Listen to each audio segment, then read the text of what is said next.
Gubernur Sumatera Selatan Herman Deru dan Musyawarah Perencanaan Pembangunan atau Musrenbang Rencana Kerja Pemerintah Daerah atau RKPD Provinsi Sumatera Selatan tahun 2026 memaparkan 7 misi pembangunan Sumsel 2025 sampai 2029 yang tertuang dalam visi Sumsel Maju Terus untuk Semua.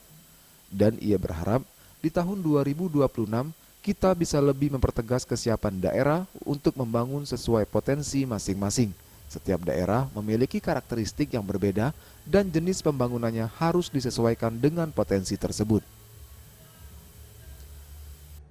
Ini harus diragukan lagi. Bagaimana masyarakat Sumatera Selatan sangat inovatif dan semangat ingin bekerja. Buktinya kalau ketemu teman dengan teman, langsung dia bilang ada lokada.